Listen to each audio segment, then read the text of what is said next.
Exactement. Allez, on va filer à Chantilly pour retrouver Thibaut. Mais avant d'avoir la récompense de voir les chevaux, les entraînements et ses invités, on va partir dans les airs. Regardez.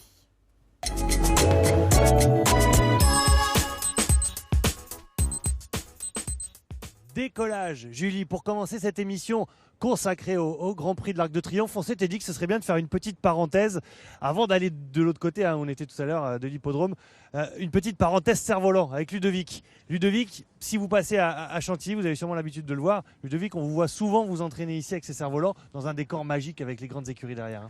Oui, bon, on essaye de venir le maximum le week-end quand on peut, parce que c'est vrai que le terrain, le spot et tout, c'est nickel. Puis la vue sur le château, pour voler, c'est parfait. Puis là, nous, il nous faut de la pelouse, un grand terrain bien espacé pour voler en équipe. Bon. Alors là, avec le Grand Prix de l'Arc de Triomphe, c'est plus vraiment votre terrain d'entraînement. Vous n'êtes plus tout seul au milieu de l'hippodrome. On a vu tout à l'heure au début de l'émission, tout est en train de s'installer là-bas. Mais là, c'est bon. Pour le moment, vous entraînez un peu sur le côté là. Là, on s'est un peu déporté, ouais, vu que l'accès à l'hippodrome est interdit. Sinon, c'est beaucoup mieux là. Bon, là, on a de la place quand même pour voler ici. Alors là, qu'est-ce qu'on voit? Parce qu'on se dit, on se dit nous, parce qu'on y est, on sent très bien qu'il n'y a pas de vent. Et pourtant, vous arrivez à faire voler des cerfs-volants. Comment? Il n'y a pas des ventilos planqués quelque part ici? Non, là, il n'y a rien du tout. Celui-là, c'est un cerf-volant 4 lignes qui peut voler, il peut voler en salle en fait.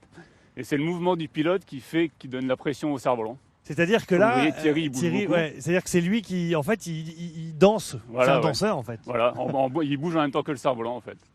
C'est lui qui met la pression dans la voile. Il nous passe juste à côté. Alors, il y a, j'imagine, différentes techniques. Là, qu'est-ce qu'il cherche à faire en fait? C'est une espèce de chorégraphie? Là, il fait des 360. Là.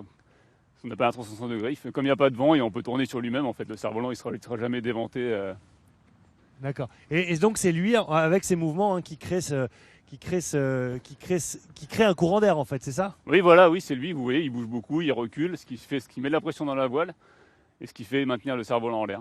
Quel décor de rêve, voir ce cerf-volant voler avec à droite le château et à gauche les grandes écuries avec de l'autre côté l'hippodrome. Vous n'avez pas choisi votre terrain de jeu par hasard? Si on pouvait venir tous les jours, on viendrait tous les jours.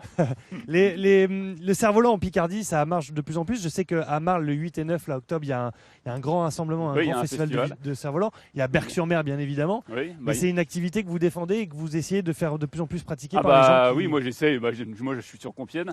Donc j'essaye de faire un maximum de pubs, etc. pour essayer d'attirer du monde justement. Bon, il n'y a pas de club à Compiègne, mais j'essaye de me faire voir justement pour attirer du monde. Ouais.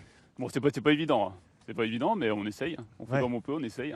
Mais bon, là à Chantilly, il y a souvent du monde qui vient. Mais même quand il y a du vent, on a du mal à faire voler un cerf-volant. Des fois sur la plage, on est là à s'exciter avec. Après c'est de l'entraînement, c'est une technique à prendre. Après, il y a une technique pour le faire décoller. Bon, une fois qu'il est en l'air. Bon, on va essayer de l'apprendre cette technique. Regardez, on a un cerf-volant qui est ici, qui est posé. Alors vous le posez toujours à l'envers, comme ça, sur le dos. Hein. Sur le dos, ouais, c'est plus simple. Quand il y a du vent, on le met sur le ventre.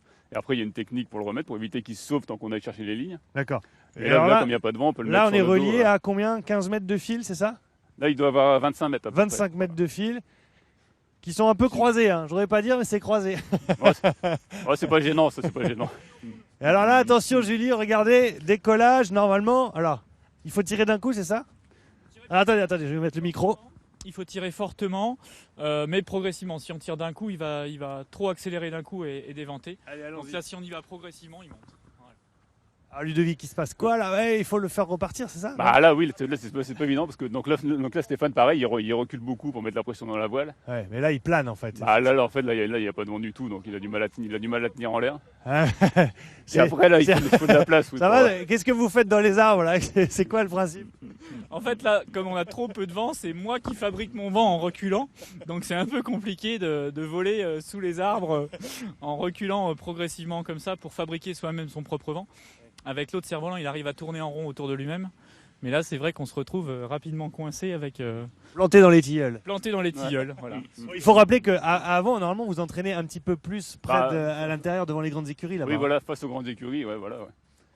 Et donc, on essaie de venir quand il y a du vent. Alors, vous en faites aussi par équipe. Alors là, malheureusement, avec le peu de vent, c'est compliqué de le faire voler ensemble. Mais vous arrivez aussi en équipe, ça se passe comment? On a monté une équipe avec Stéphane et Olivier. Là, on a tous nos cerfs-volants qui sont exposés là-bas. On est à 3, on a monté une équipe sur Compiègne. Oui. Puis on essaye de voler un maximum à 3, de faire des ballets en musique, etc. Donc ça veut dire que les cerfs-volants sont reliés entre eux là? Non, parce que c'est tous les mêmes en fait, les cerfs-volants. On a 3 cerfs-volants identiques. Oui. Vous avez des cerfs-volants, ceux-là c'est ce qu'on appelle les cerfs-volants ventilés. Ça c'est quand il y a beaucoup de vent. Parce que vous voyez que la voile elle est trouée. pour qu'il y ait moins de pression dans la voile. Après, il y a des cerfs-volants standards. Et après, il y a des cerfs-volants ultra légers. Oui. Et c'est vraiment quand il y a très très peu de vent. Plus passionné que vous de cerf-volant, Ludovic, c'est difficile. En plus, alors oui, Ludovic, il nous envoie souvent des photos dans l'émission. Attention les fils, Pascal. Attention. Oh là là, Ouais, on est emmêlés. catastrophe. On est emmêlés tous là.